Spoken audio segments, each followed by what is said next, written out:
माननीय सदस्यहरू, राष्ट्रिय सभाको आजको बैठकको कार्यवाही प्रारम्भ हुन्छ। माननीय सदस्यहरू, विशेष समयमा बोल्नको लागि दलीय आधारमा माननीय सदस्यहरूको नाम प्राप्त भएको छ। म माननीय सदस्यहरूलाई बोल्न समय उपलब्ध गराउँछु।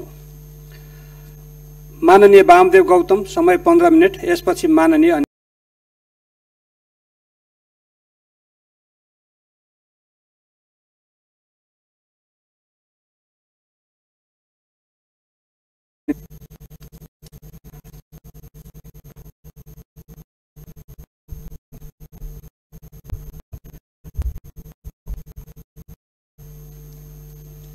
सम्माननीय अध्यक्ष महोदय,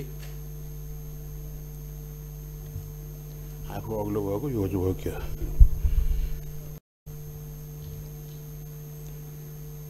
यसबीच हाम्रो यो सभा सुरुभन्दा पहिलेदेखि देशभर बाढी पहिरोको प्रकोप जारी छ। झन्नै दैनिक 100 जनाको दरले नेपाली जनताको देहावसान भइरहेको छ। त्यसै गरेर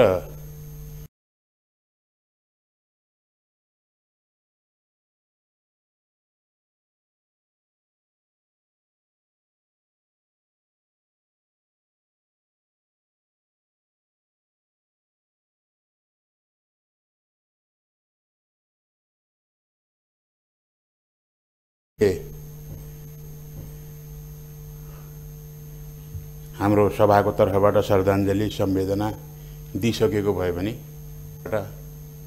यसबीच मृत्युवरण गर्ने सबै नेपाली दाजुभाइ दिदीबहिनीहरूप्रति भावपूर्ण श्रद्धाञ्जली अर्पण गर्छु र स्वास्थ्य लाभको कामना गर्छु। सबै पीडित र कोभिड र बाढी पहिरोबाट घाइते भएकाहरूको र नेपाली जनताको शुभकामनाको निम्ति पनि मैले कामना गर्दछु।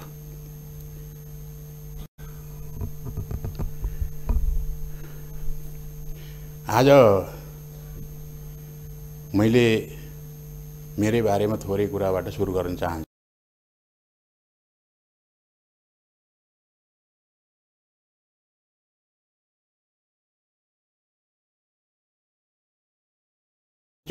बिग्रिने यो ठुलो पार्टी भएको नाताले हाम्रो पार्टी कहिले नेकपा एमाले, कहिले नेकपा, आज फेरि नेकपा एमाले भएर हामी प्रकट भएको छौँ र हामीले गरेका क्रियाकलापहरू हुने नहुने सबै विषयहरूको परिणाम हामीले मात्रै होइन, हाम्रा सन्तान दरसन्तान कति लामो समयसम्म बिहोर्न पर्ने हो, त्यो स्थितिबाट हामी गुज्रेका छौँ। राष्ट्रले यो राष्ट्रमा बसोबास गर्ने सबै नेपालीहरूले, यहाँ मात्र होइन कि विदेशमा रहेका नेपालीहरूले समेत हाम्रा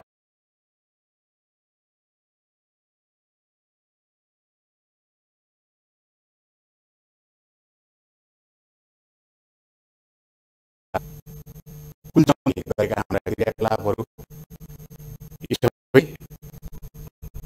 हामी जनतालाई सबै ठाउँमा शिर निहुर्याउने अवस्था सिर्जना गरेको छ। आफ्नो पार्टीको बारेमा भन्न त नपर्ने हो, तैपनि यो सबै विषय हाम्रै पार्टीसित सम्बन्धित भएर आएपछि राम्रो भए पनि नराम्रो भए पनि पार्टी जोडिएर चाहिँ आउँछ, सरकार जोडिएर आउँछ।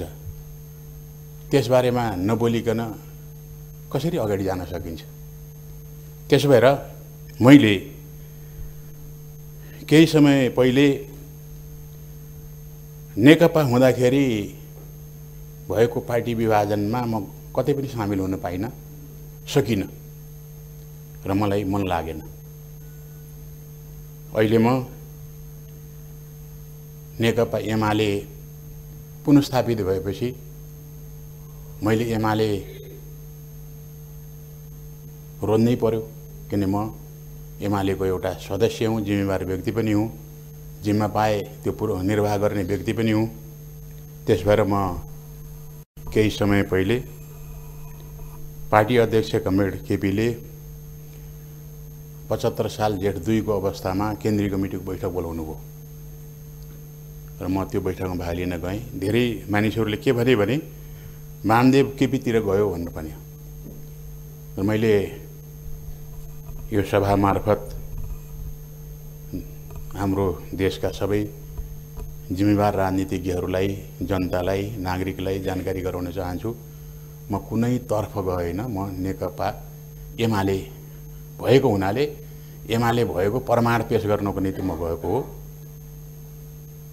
त्यस भएर कतिपयले आफ्नो समूहमा दुःख प्रस्ताव पनि पारित गर्नुभएछ, मैले सुने।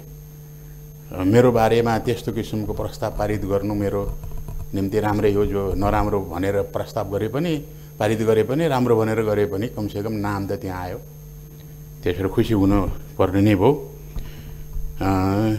तर मैले पार्टीमा गइसकेपछि जे भूमिका निर्वाह गर्छु भनेको थिएँ, त्यो भूमिका यद्यपि मैले प्राप्त गर्न सकिनँ। तर हाम्रो नेकपा एमाले भित्रको अन्तर्विरोधलाई समाधान गर्नको निम्ति दुईटा कार्यदल, एउटा कार्यदल दुईटा समूहबाट निर्माण भएको छ र त्यो आजै 8 बजे एउटा खुसीको खबरको रूपमा आउँदैछ। दुनियाँलाई, नेपाली जनतालाई जानकारी गराउनको निम्ति भन्ने थियो। तर मैले अलि धेरै पहिले भनेको थिएँ, त्यो खुसीको खबर सर्वोच्चको निर्णय आएपछि हुन्छ भनेको थिएँ। मेरो भनाइ लागू होस् भनेर भन्ने त मेरो चाहना छैन। भरे बेलुकासम्म भए पनि आओस् भन्ने चाहना छ। र मेरो दृढता के छ भने सर्वोच्चको निर्णयपछि हाम्रो पार्टी अहिले एकीकृत हुन नसक्नु, त्यस बेलादेखि फेरि एकीकृत हुन्छ, अगाडि जान्छ। हामी एकीकृत पार्टीको जिम्मेवारी निर्वाह गर्नेछौँ भन्ने मलाई लागेको छ। अब मैले राष्ट्रिय सभाको सम्बन्धमा र यस वर्षको 78-79 को बजेटको सम्बन्धमा थोरै केही भन्न चाहन्छु। जेठ 15 गते बजेट आयो।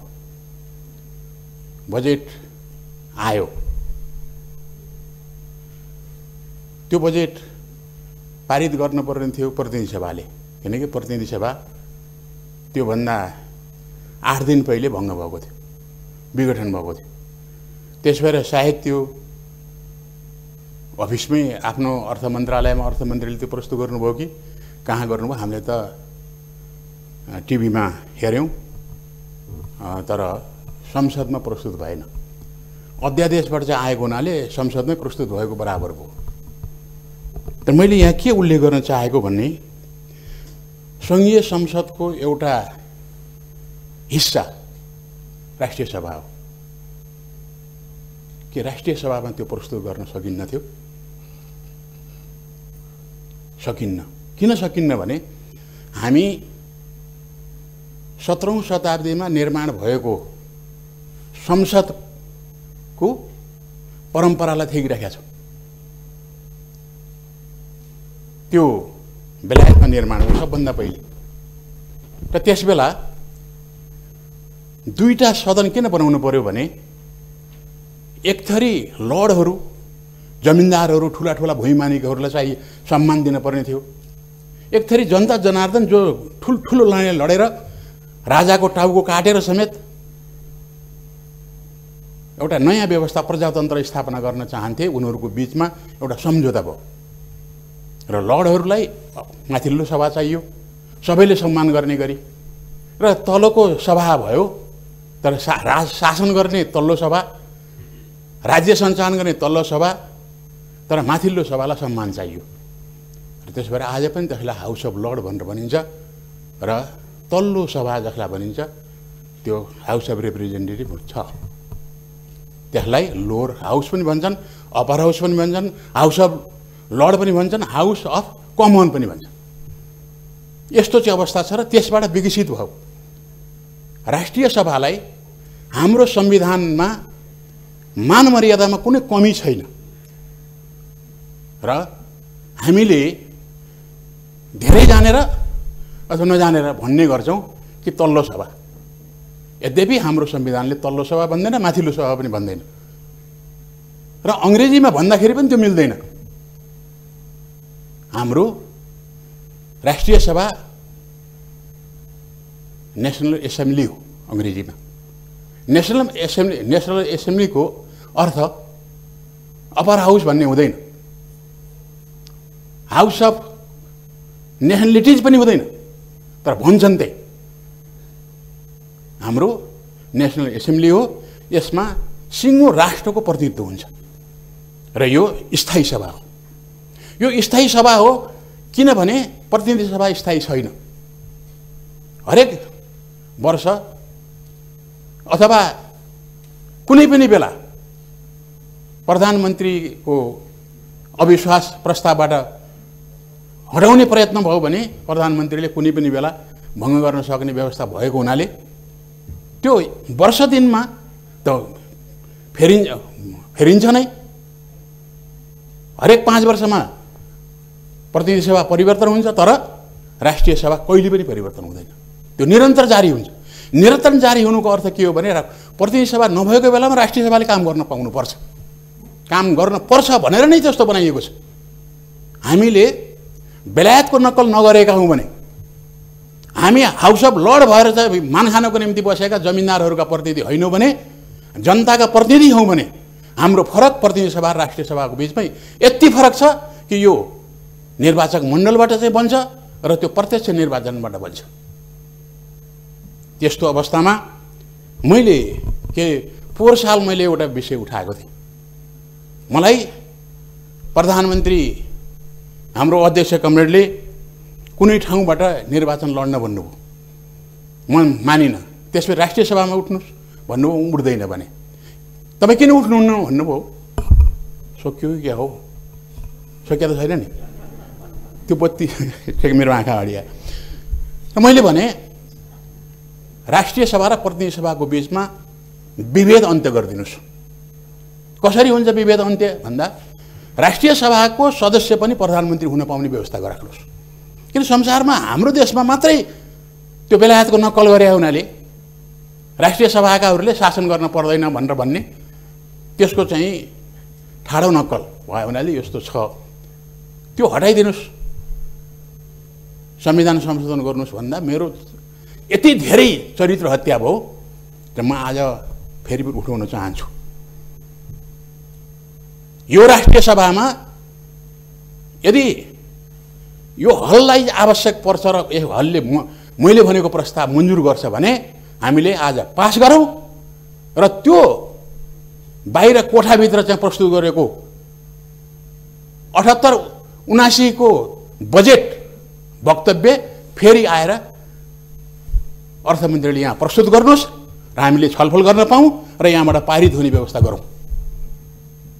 नियमावलीमा चाहिँ परिवर्तन गर्नुपर्छ भने गरौँ। यदि त्यसो हुँदैन भने माग गरौँ। संविधानमा त्यो छैन भने यो आवश्यकता छ, बाहिर सडकमा चाहिँ प्रस्तुत हुन सक्ने, त्यसलाई यो राष्ट्रिय सभाले पनि मान्न पर्ने। राष्ट्रिय सभा सङ्घीय संसदको एउटा अभिन्न अङ्ग हो, यसमा त्यो अधिकार छ, छलफल गर्न सक्ने क्षमता यहाँ छ, त्यसबिचमा विचार विमर्श गर्न सकिन्छ। त्यसो भएर त्यो आउनु पर्दछ। यो मेरो माग हो, यसलाई म यहाँभन्दा अगाडि बढाउन चाहन्न। यसपटक बजेटका सम्बन्धमा मैले केही भन्नै पर्ने भएको छ, किनभने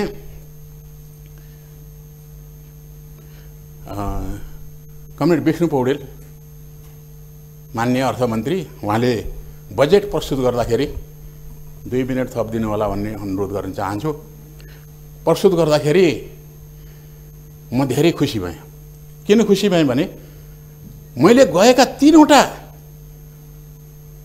बजेट मैले देखेको छु, हेरेको छु, सुनेको छु। कहिले पनि हाम्रो घोषणापत्र बमोजिममा आएन, एउटा विषय पनि आएन। त्यस भएर हाम्रो पार्टीभित्र उठाउने ठाउँमा जहाँ विषयवस्तु उठाउनु पर्ने हो मैले लेखेर पनि उठाएँ र बोलेर पनि उठाएँ कि हामी घोषणापत्रको आधारमा चल्छौँ अथवा मनमोजी किसिमले चल्छौँ। मैले समाजवादको खाका कहाँ छ? हामीले समाजवादको निम्ति जनताको बीचमा घोषणापत्र लिएर गयौँ। त्यो घोषणापत्र निर्माण गर्दा मैले 3 महिना समय बिताएको छु। त्यहाँ मैले लगाउन नपरेको भए म चुनाव जितेर आउने थिएँ।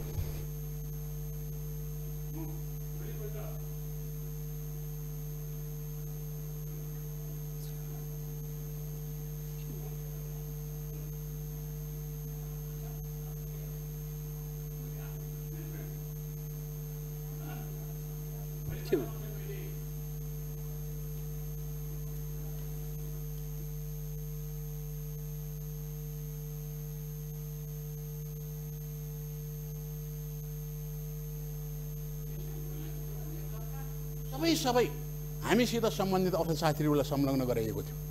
यहाँसम्म कि युवराज खतिवडाजी पनि संलग्न हुनुभएको थियो। उहाँले ती सबै विषयहरूलाई राख्न सक्नु भएन। र उहाँहरूको मान्यता के भयो भने समाजवाद भनेर भनेको वितरण हो र पुँजीवाद भनेको उत्पादन वृद्धि गर्ने हो। जब पुँजीवादबाट हामीले प्रशस्त उत्पादन गर्छौँ त्यसपछि वितरण गर्ने हो। आज हामीसँग छैन, त्यस भएर आज वितरण गर्ने बेला छैन। त्यस भएर उहाँले सामाजिक सुधारसित सम्बन्धित एउटा पनि विषय अगाडि सार्नु भएन जो हाम्रो परम्पराको रूपमा रहेको थियो, नेकपा एमालेको विशेषताको रूपमा रहेको थियो। तिनी पनि उहाँले सुधार गर्नु भएन र जनतामा हामी जहाँ जाँदाखेरि पनि यस्तो बजेट, त्यो बजेटलाई दुधकार्ने भन्दा अरू कसैले यस्तो काम गर्ने राम्रो भनेर पनि कहीँ पनि भएन। पहिलो पटक बजेट प्रस्तुत गर्दाखेरि एक पटक पनि ताली बजेन। मैले हेरिरहेको छु टिभीमा, एक पटक पनि। माननीय सदस्य समय सिद्धियो। माननीय अनिता देवकोटा, समय 8 मिनेट।